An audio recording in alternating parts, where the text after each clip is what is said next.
สวัสดีทุกคนวันนี้จะมาแจ้งเวียกอีกแล้วเด้อตัวที่อยากได้เวียกที่อยู่ในกรุงเทพแล้วสงกรานต์แล้วอยากลงมาหาเวียกเฮ็ดเพราะว่าหลังสงกรานต์ไปส่วนบางคนก็จะกลับบ้านหลายเนาะออกจากงานเก่าอยากเปลี่ยนงานใหม่ก็สามารถเข้ามาหาข่อยได้หรือว่าเข้ามาปรึกษากับข่อยได้เด้อที่บริษัทอยู่จรัญสนิทวงศ์ซอย82/1เด้อวันนี้มีเวียกมาแจ้งเด้อทุกคนมีอยู่7เวียกเนาะเวียกที่1จะเป็นเวียกในบ้านทั่วไปเงินเดือนเริ่มต้นอยู่ที่ 12,000 บาทมองเฮ็ดเวียกนี่แม่นอยู่บางเลนนครปฐมเนาะมีในจ้างอยู่4คนบ่มีสัตว์เลี้ยงเด้อส่วนนาเวียกที่2จะเป็นเวียกในบ้านทั่วไปคือการเงินเดือนเริ่มต้นอยู่ที่ 12,000 บาทถึง 15,000 บาทมองเฮ็ดเวียกนี่แม่นอยู่รามอินทรามีในจ้าง2คนบ่มีสัตว์เลี้ยงเนาะต้องการคนที่เฮ็ดกับเขาได้ดีเลยถ้าเฮ็ดบ่เป็นกับผู้ใดพร้อมเรียนรู้ก็บ่เป็นหยังเนาะก็หับคือกันเนาะส่วนนาเวียกที่3จะเป็นเวียกในบ้านทั่วไปเงินเดือนเริ่มต้นอยู่ที่ 13,000 บาทมองเฮ็ดเวียกนี่แม่นอยู่ซ้ายไหม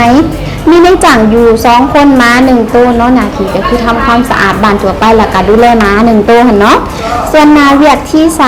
3นาเวียกที่4จะเป็นเวียกในบ้านทั่วไปเงินเดือนเริ่มต้นอยู่ที่ 12,000 บาทมองเฮ็ดเวียกนี่แม่นอยู่อารีเนาะมีในจ้าง4คนบ่มีสัตว์เลี้ยง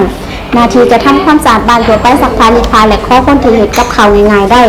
นาเวียกที่5จะเป็นเวียกดูแลผู้สูงอายุเงินเดือน15,000 ถึง 16,000มองเฮ็ดเวียกนี่แม่อยู่ตลาดไทยหรือว่าอยู่ปทุมธานีมีในจ้างอยู่1คนเนาะเฮ็ดหน้าที่ดูแลผู้สูงอายุ1คนอายุ67ปีเพิ่นเป็นโรคมะเร็งลำไส้เนาะต้องดูแลทุกอย่างที่เกี่ยวกับเพิ่นเวลาเพิ่นไปนอนโรงพยาบาลเฮาก็ต้องไปนอนเป็นหมู่เนาะส่วนนาเวียกที่6จะเป็นเวียกดูแลผู้สูงอายุอีกเงินเดือนเริ่มต้นอยู่ที่ 15,000 บาทมองเฮ็ดงานนี่มันอยู่น้องปูหรือว่าอยู่พัทยาเนาะมีนายจ้างอยู่4คนบ่มีสัตว์เลี้ยงขอคนที่ไปอยู่พัทยากับนายจ้างได้เด้อเฮ็ดหน้าที่ดูแลผู้สูงอายุ1คนเนาะอายุ70ปีเพิ่นติดเตียงดูแลทุกอย่างที่เกี่ยวกับเพิ่นเลยแล้วก็นอนกับเพิ่นเลยเนาะส่วนนาเวียกสุดท้ายเวียกที่7จะเป็นเวียกในบ้านพี่เลี้ยงน้องเงินเดือน 13,000 ถึง 15,000มองเฮ็ดเวียกนี่อยู่จังหวัดราชบุรีมีนายจ้างอยู่4คนบ่มีสัตว์เลี้ยง